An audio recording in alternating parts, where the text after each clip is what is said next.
Hey everybody, what's up? And welcome to yet another episode of Unveiling Beauty. My name is Ammon Carver, and I am flying solo today without my co-host that you're used to seeing me with. Yes, Mr. Nick Stenson is off saving the world, doing other things, and I will do my best to keep you guys engaged and entertained, which I don't think will be that difficult because today's topic is fire. It's going to be so cool. You guys are going to love it. It's all about cutting textured hair. And we have two amazing artists on the show today. We have Miss Pekela Riley and Mr. Greg Gilmore. And so without any further ado, we're just going to dive right in because that's how we do on Unveiling Beauty. And I'm going to bring the lovely Pekela to the show. Hey, PK, how are you? Hey, Ammon. I'm doing great here in sunny Florida with my girls. You look great with your girls, and it's bright there, huh? Very bright. I literally have the lights off, and this is all sunlight, so lucky. Yeah, I was like, I'm jealous. I wish I was there. So let's talk about cutting textured hair, right? So the first thing, I mean, there's so many aspects to it, right? There's so many different ways that you can approach it. I'm really excited about today's episode. And I want to think about a topic that you helped me bring up before, called shaping, and some tips when it comes to shaping. So can you share with our viewers what you shared with me? Yes, definitely. So, texture is everything is all about texture right now. Everybody wants to wear their texture in the way that it grows. And so even if they're having variables to it, many cases they want to wear that texture in the way that it grows. So that it actually gives you the first indication of how you should shape texture. And I'm particularly talking about texture types 2 and 3. You want to cut them in the shape in which they live. So ideally, when a guest would come in, you want them to come in with clean, detangled hair and cut the hair in the state in which it lives. So you don't want to overstretch that shape, but it does need to be detangled. And the most important thing, you want to cut those shapes with zero tension, literally zero tension. Got it. I mean, I think it's such a good tip, right? Because you have to deal with lots of variables, right? And I love the tip that you gave, the clean, detangled hair already. I think so many people, they just approach hair cutting the way they're taught, and they always start the same way with the same approach, and you have to really mix it up, you know? This is why it's really important that you have a good consultation so that you set yourself up for success by giving the guest the expectation of how their hair needs to be when they come in. So let them know that for the continuity of their shape, for really a successful outcome, they need to come into the salon with their hair product-free and detangled in its natural state. So you don't want it blown out, and you don't want it laden with products. But that's for texture type 2 and 3. So type 2 is wavy, type 3 is curly. But here's where it gets where we want to switch it up a little bit. Type 4, and we'll talk about why things really change when you get to type 4, and it is because the degree of shrinkage. When it comes to type 4, particularly type 4B and 4C, when it's really zigzag coil, it is okay to pre-stretch a little, but you still want to cut that. When you cut that shape, you want to do that with zero tension.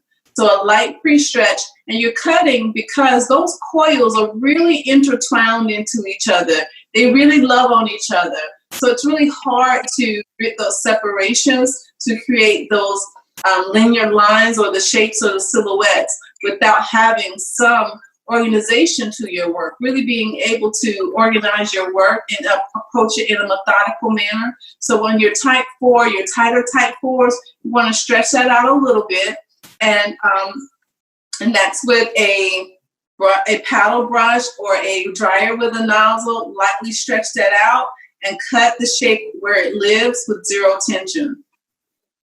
So interesting. I want to go back to what you said with the consultation, and then I have another question for you. But the consultation being so key, right? So do you recommend, as a stylist in the salon who's servicing textured hair clients, do they call to make the appointment and you say, I would like to have you come in first for a consultation and then come back? Or is it something where you have them just describe their hair type over the phone? How do you get that initial conversation going so you can instruct them how to come into the salon if you've never met them before, let's say? That conversation does start with that conversation starts with setting up a consultation, asking them questions about their hair, their desired goals, but also setting the expectation that in order to get this right, we want to start with that consultation. And when they come in, they can come in. They don't necessarily have to come in product free in regards to that consultation, because that's going to give you the inclination as to whether they have color treated hair, whether they're type 3, whether they're type 4, if they have some wave, some coil, or really a hybrid of it.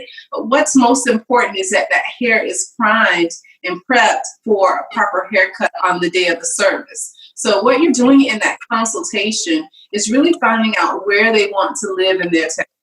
And what you're doing is giving them instructions of how they need to show up on appointment day so that you can have a success. I love that. And that actually helps, right? Because if they come in as they wear their hair, it gives you a little bit of a sneak peek as to how they like to wear their hair, and the maybe the effort that they're trying to make, and where they're kind of missing it, and where you can help them when you do actually do that haircut. That's a great opportunity too in the consultation. You're right, Ammon, because normally that person is doing something like this, and it's showing you where they want that elevation, or where they want lifting, where they might want some facial framing. So that consultation is actually going to give you a lot of insight to not only how you need to shape their hair, what length they may desire, but a little bit about their personality and flair. All right. So the question always is the question. I feel like the answer here is even more in depth and even more important. Wet hair versus dry hair. When it comes to wet hair cutting versus dry hair cutting, when do you do which? What textured hair? You can technically cut wet or dry on all texture types, but there are some things that you need to consider because of the degree of shrinkage.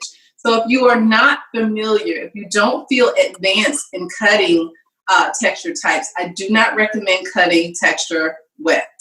So I do not recommend you cutting texture wet if you are not familiar, extensively, with texture types, because you really have to understand the degree of shrinkage. So cutting the hair in its curly, in its wavy state, slightly stretched out on your tighter textures in the dry state is going to be your highest good for the best outcome. Trust me on this. No, I get that's a good valuable tip, because I think a lot of people they make, that's a mistake, right? It stretches, it feels like this, and then all of a sudden the shrinkage happens, and neither they or the client expected it to be as short as it was. If you follow me on social media, you'll see here and there I will cut really curly hair wet, and I can cut it dry, but that does come with experience. So I know that we're artists, and certainly we have different ways to do one thing. But as it relates to setting you up for success, giving you the skill set and an approach, a methodical method in which you can ensure success each time, you definitely want to cut the hair in the way in which it lives.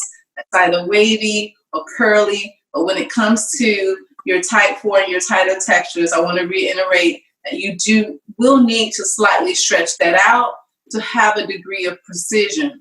But we'll talk about what you need to consider most. I was just going to go there. I think that's kind of the next question that I wanted to talk about, and I'm hoping you'll be able to give us some visuals with your girlfriends there behind you when it comes to this. I want to talk about shrinkage, right, and the percentage of shrinkage that can happen. Talk to us about that in general, and what people need to know and understand about shrinkage when it comes to haircutting. Yeah, so here's why you can cut your curly and your wavy in their lived-in state. Texture type 2 is going to shrink between 5 to 20%. So what you should consider when you're cutting textured hair is that I need to leave this just a little bit longer, especially if you were having it, if that person desires to wear their hair straight or back and forth. That's why it's very important that you cut it in the state in which they're going to wear it, the state in which it lives. So texture type 2, this hair is going to shrink 5 to 20%. Okay. Show that one more time to the camera so they can kind of. So she was blown completely straight. And then retract to this. If we blew this out, it's going to be 5 to 20% longer. Got it. Okay. So when we get into our 3s and 4, when we get into our type 3, that is going to change to 20 to 50%. Okay. So this also really reiterates why you want to cut that where it lives. So when you get into your type 3s, this hair, 20 to 50%. And look and show you right here. Look at where this is. Look at where this lives. But look at where it stretches out. Okay. So are you ready for the wowzer on why I recommend that you do a light stretch on type 4 hair, but you really have to consider this. This is the equation that you have to remember. Type 4 hair shrinks 50 to 90%. So that has to be your mental and your artistic calculation. So on my Instagram, I work with a very popular influencer, Dana Bolden, and she really wears a nice tapered cut. I blow her out, I cut her. But what I'm keeping into reference is that about 70% of shrinkage. So you're really building out a shape in that you intend for it to shrink. Yes. But you're using the stretched out shape to really create your shape. So type 4, 50 to 90%. Yes. So explain to me, why wouldn't you just cut her hair while it's curly and shape it? Why would you pre-stretch it and then take that shape? Understanding that you've got that shrinkage, does the pre-stretch and having it smoother, what does it do for you visually as you're cutting your hair? What it does, it allows you to approach the shape with some degree of precision and approach it from a methodical standpoint. When you really get into type 4B, 4C, your really tight 4Cs, those coils really intertwine with each other, and you can't properly separate them to create that precision. So also, too, what's happening, because it is so spongy and so porous, as you begin to pull on a section and you cut it, it's moving. So you also have these different buoyancies happening throughout the haircut as you're shaping it, and you really can't predict. You really can't have a predictable outcome with that. So what you're doing when you pre-stretch the hair is really equalizing. So you're equalizing one of the variables. There's several variables, and when you pre-stretch it, you're really equalizing one of the variables. The other variable is what you have to mentally keep in mind is that this hair is going to shrink. So without pre-stretching it, you not only have that shrinkage variable, you also have even the shape variable. So it eliminates one of that variable and it sets you up for success. I'm smiling because I have been on that struggle bus trying to manage all those variables at the same time. And so I'm learning so much, as I always do from you, but having you explain it the way that you did just now was like a light bulb moment for me. And I hope for many of our viewers too. And, this is just, again, I have studied so many, being a texture specialist, I've studied so many different approaches to hair cutting. And, some have their methods that work, some have other aspects that work. But what I found is really, these are the combinations that work for these section types. But when it comes to type 4, because it does present so many variables to that outcome, you really need to control what you can. Yeah, makes a lot of sense. So speaking of control, because this is gold, all of it's gold. I love it. I love it. I love it. I want to talk about how you think about, sections of the head and how you find it best to maintain that control and that organization while you're working through those sections. Yes. So on a tapered cut, on a short tapered style, would be a little different. But for most heads of curly hair today that really want the heart shape or the wedge shape or the round shapes that we consider to be really on trend for textured hair, I typically approach it in 5 zones. And so I'm not the best parter, but bear with me. That first zone would be where we establish that limb. So this is zone 1 where you establish that limb. This is zone 2 where we really establish the type of weight that we want. And zone 3 would be at the top of the head. This is really going to predicate the type of volume in which you'll have. Our zone 4, which is our zone A and B, this is where we're going to really anchor our framing zones. And here we're going to really continue out that face framing in our final zone. So we actually have 5 zones, 1, 2, 3. This is actually 4, and this is actually 5. No, it's good. It makes sense. And exactly the way you broke it down, I can see exactly. So when you're working with that, is there a specific, is it numbered by the order that you would work in them? Like, would you start with 1 and then finish there? Or is that just a general kind of sectioning that you're working in? Do you flow through them in that order? Start in 1. So okay. What I can share with you is that you definitely want to start at 1, because if I take 1 down, 1 really sets up where I want that limb to live. It's your foundation, okay? Right? So I want to really set up the limb with the zone 1, okay? And this is where I really want to anchor to that limb. And the reason why I call this an anchor is because with curly hair, we know that can still be a little ambiguous, because it is a coily and a moving shape within a shape. So this is where you actually have to anchor that limb so that it's not see-through or gappy in the back, okay? And the reason why I call this the volume zone, because this is where you're going to bridge this area and this area to actually start to build out your volume, okay? And then this area, our zone 4, actually really serves to the type of weight that we want to see. So in this area, our zone 4, which is our zone 4A, and our zone 4B, this is what the type of weight that we want to see. Right. And then this is actually zone 5, where we would take our volume and blend to that, but this is actually our face framing. That's her customizable piece. That's her customizable area as to what she's going to be. Perfect. You could not have been more clear with that explanation. I thank you so much. I know I didn't ask you earlier to take down all those sections, but the way you just did was yet again, it was perfect. It was perfect.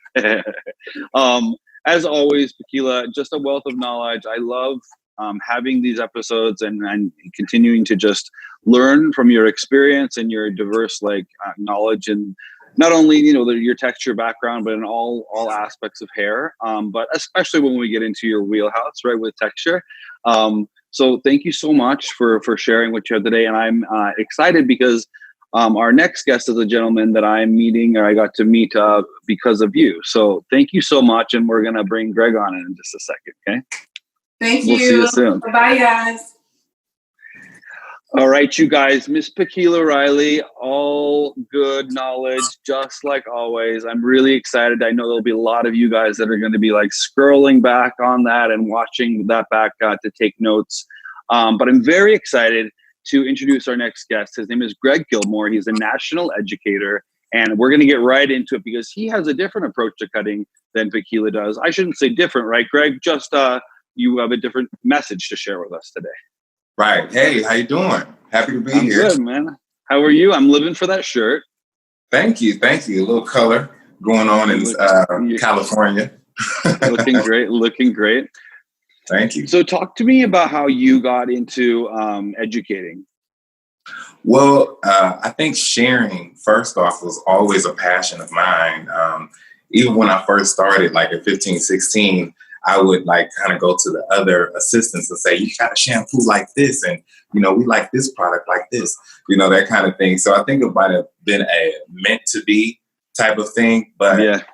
When I first moved to Los Angeles, I was invited to the Doris Mosley show to do some work for Kazuri. Kazuri was a company that created all the stoves.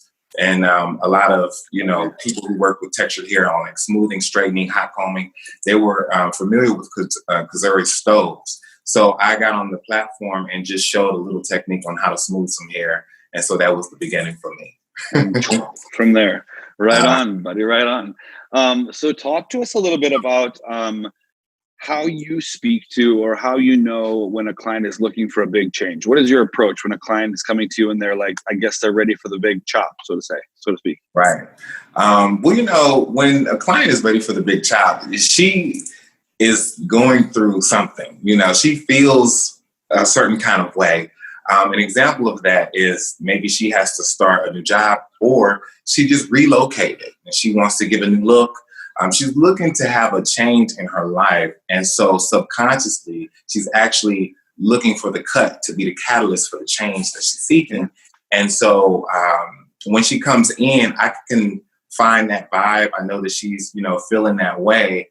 And I've come across that so many times that I just know how to, service her and lead her in the right direction on that journey, So.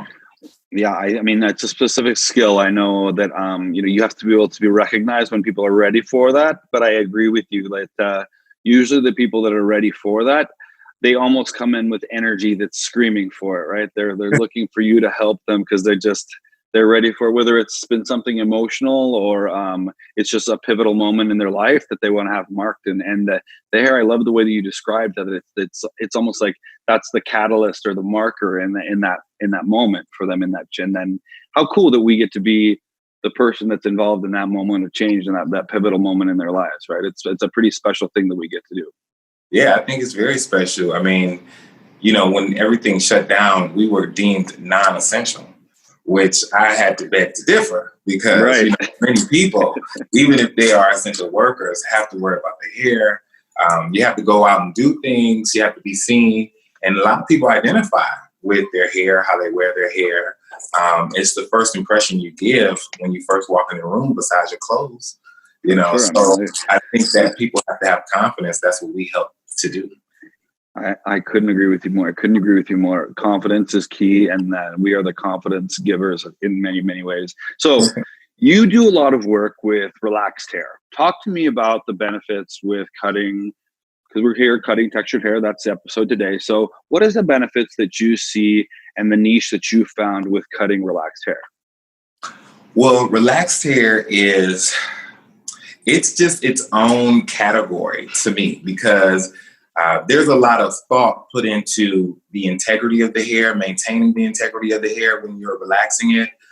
You can compromise it in a sense when you're doing over processing or you do overlapping, that kind of thing. So going to a professional for your relaxer service is essential because the professional is more knowledgeable about how to prevent those type of things.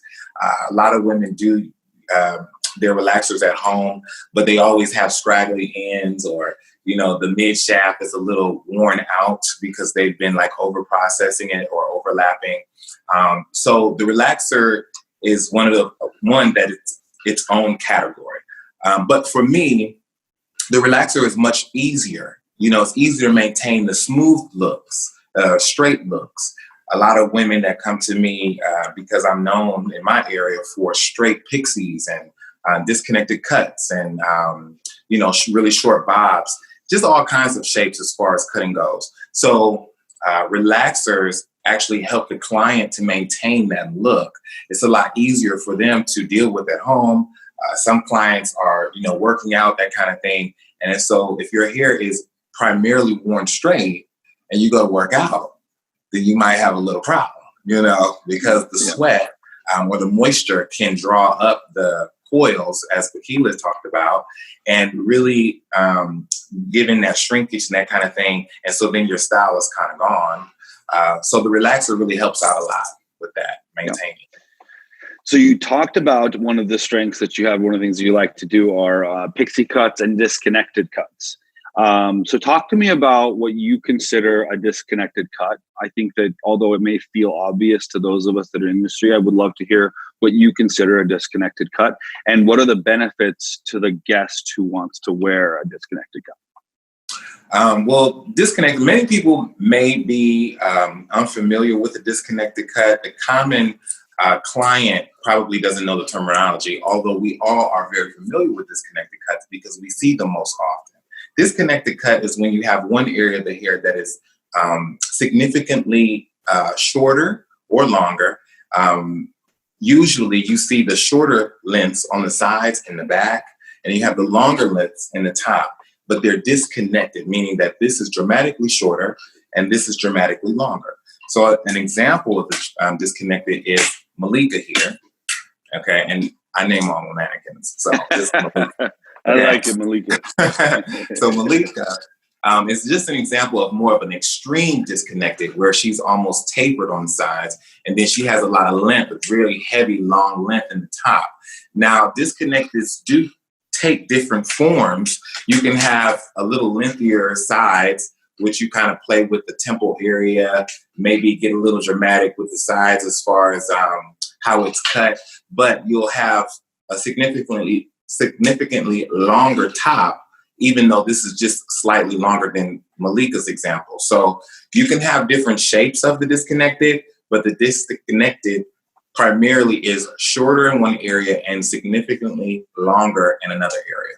So perfect. I'm not letting you get away with being on my show without doing a little bit of demo. So let's give Malika a little. So show me what you would do with Malika where she's at right now. Like talk to me about like what you're doing, and then I want to ask you while you're cutting and while you're showing us some of the benefits and the way you approach it. You know how we recognize like when to use this technique for certain guests. Like what is the technique that you're doing? So just go ahead and get started as you would with her, and we'll dive in, and I'll just kind of pepper some questions at you. Cool. So, Malika, I'm going to basically incorporate some layers in Malika's top, which is where her disconnected, more lengthier area is. So as you can see now, it's a little stiff. And it's stiff because she has longer hairs that are intertwined with each other, whether it was straight or curly. But even though it's straight, it's still kind of intertwined. And by adding layers, we loosen and free up some areas so that it has a lot more movement and it's much more flowy. So, and also it's a little more stiff too when the hairs are all one length. So I started off this cut in the back, and you can see I left a little bit of length here. I like the drama of it. I like that it kind of says something more. It has a little signature to it by having this little piece of weight that sits there. And so I started off the cut here. Now, because her hair is a little bit thick right here, well, actually it's medium. I would say it's medium. But people who have really thick, dense hair, you can use two different approaches. Now, one approach is by going in vertically to create your layering, and that's when you would just kind of section out a layer or a section. And so then you would pick that up and you will go vertically and cut straight down.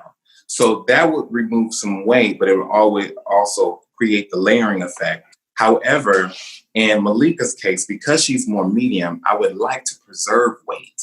And so by preserving weight, I'm going to actually go in horizontally. So I started a little section here beforehand, and you can see some of the hair here has been cut some. I don't know if you can see. Some of this hair has been cut already. So I'm just going to go through and take horizontal sections, but I'm going to over direct this hair back and use that previously cut hair as my guide. And with each section I move forward, I'll over direct that new section into the previous section.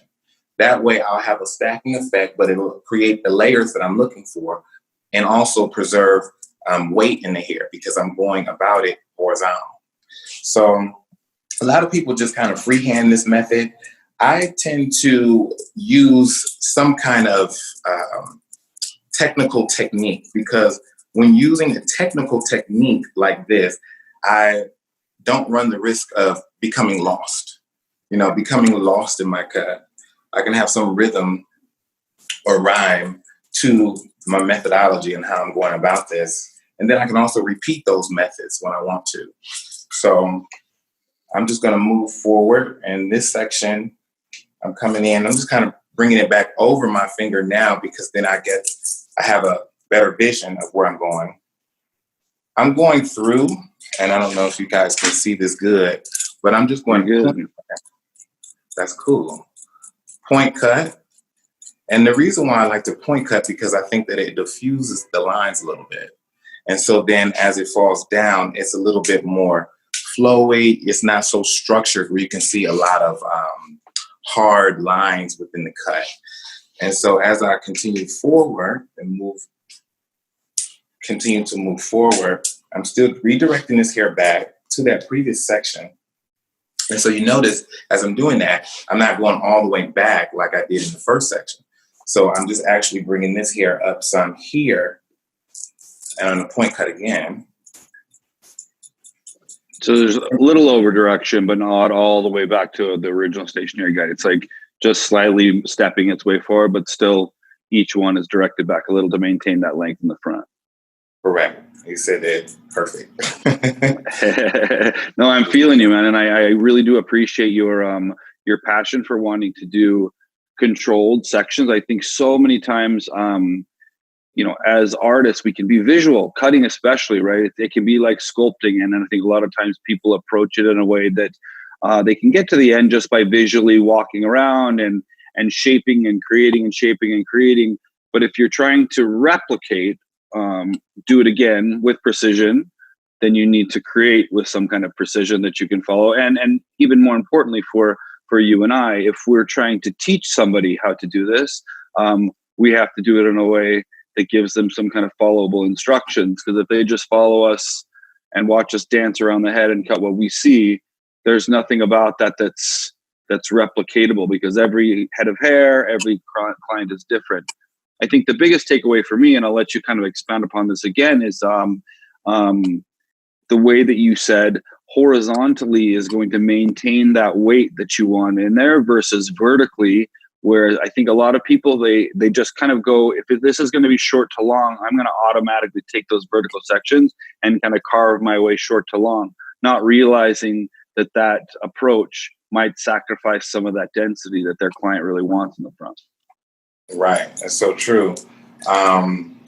When I would go into different salons to do in salons, and by the way, I love doing in salons. I think there's so much more intimacy in an in salon. You get to really be off the cuff and, say the real, be a little more authentic than like when you're on stage. That's just a side note. But when I go into different salons, I notice that a lot of stylists are used to just freehanding. They're used to just not really having a particular method. And so a lot of times that handicaps them in being able to explain it for someone else to understand it. So I had to, and I was one of those stylists myself, and I had to really go in and do a lot of advanced training so that I could have, a core vision of what I wanted, what I see, how to execute it, and also how to articulate it. I think that's something that is an advantage as a stylist, being able to articulate your vision, your creative impulses and ideas in a really practical, methodical way, so that other people can also do the same things that you're envisioning. So as you can see, I've kind of layered this up. You can see it's like way sharper, right? Yeah. And it's got like a lot more movement in there, but it also conserved her length. So although we went in horizontally, it still looks pretty thick. But it's layered up. Okay. It looks really good. So now I think, go ahead. I think you're going to answer what I was just about to ask. Go ahead. No, you go first. Okay. So I was just going to say, from this point is when I get to have a little bit more fun, and I can use my freestyling or freehand methods to just really hone in the shape, really perfect the shape, that kind of thing. So all this hair is still going to be disconnected, but this hair that's short actually directs this hair that's longer. So it will always stay forming towards the way it's been cut, in that direction that it's supposed to flow. So this hair will actually keep this in check, and it won't just always be toppling over, and out, just kind of loosely going everywhere. So now I have a chance to just really customize the fringe area and make sure this is just perfect for her the way she likes it. We have this layering that kind of flows over the face, and I want to preserve that kind of thing because that's the feminine part. A lot of girls, they like to, do all of that. So right. I like to keep that going on. Yeah, like draped over one eye, right? They love that. So here was my question while you're doing your little detailing technique there. So what you're showing to me feels very translatable for smooth hair and for relaxed hair. Like the approach that you're taking, is that true? And if there is a difference with what you're doing in terms of like hair that's been relaxed, does it come in the finishing product? Does it come in the prep that you do before this cutting? Like, what is the key difference with somebody who's naturally got smooth hair and Malika there who's been relaxed? Well, there's not too much different in the way that you're going to approach the cut with naturally straight hair and then relaxed hair. However, when I'm styling relaxed hair, because of the compromising that it has from the chemical, I'm going to be conscious of which products that I want to use to build the hair up. So I'm going to have a really nice leave-in conditioner that goes in and adds an extra layer of protection for her tresses.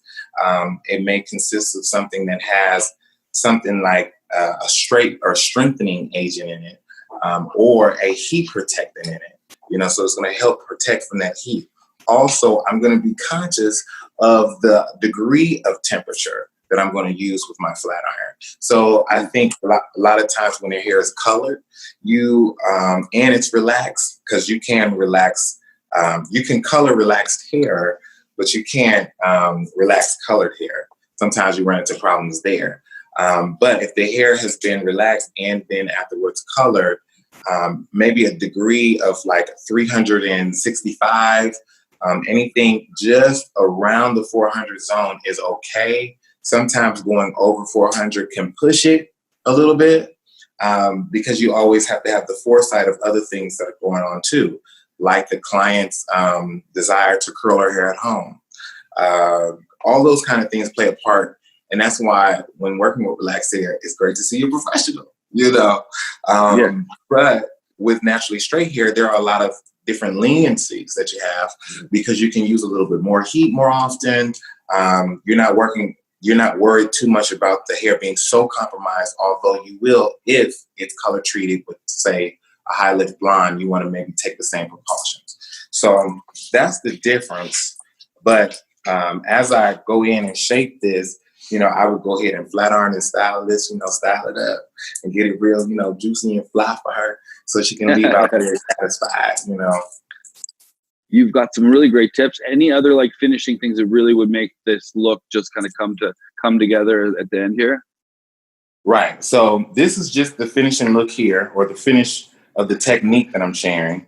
And you'll notice that I went here and did some slide cutting from both sides, but I directed that slide cutting just to be neutral right in the middle. So then she has this like middle tip, but the great benefit of that is that when she feels, however she feels when she wakes up, she can go on the right side of that, and wear it over here to the right and have a lot of this going on, or it'll be neutral. And if she wants to wear it on the left side, she can do the same thing, So it's kind of like that method that I use really gave me more value in the cut.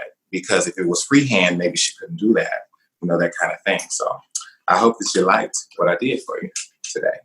It looks amazing. Yeah. And like style versatility, I think giving our clients options and giving them the ability to wear their hair and express themselves and step into that big change moment that we're ready to give them. And I really, really appreciate you coming on board and sharing your skills, your knowledge, your passion for what you do, and being a guest on our show. It's truly an honor, my friend. I can't wait to actually meet you in person. one day and give you a high five, and maybe one day we'll be able to jam on stage together or do something cool like that. Yeah, that'll be dope after COVID. I'm down. All right. Thank Greg, you. so nice to meet you. Thank you so much for being on the show. We'll talk to you soon. Coming up next is going to be National Makeup Day episode. I'll let you simmer on what we're going to be doing on that episode. And until then, we'll see you next time on Unveiling Beauty.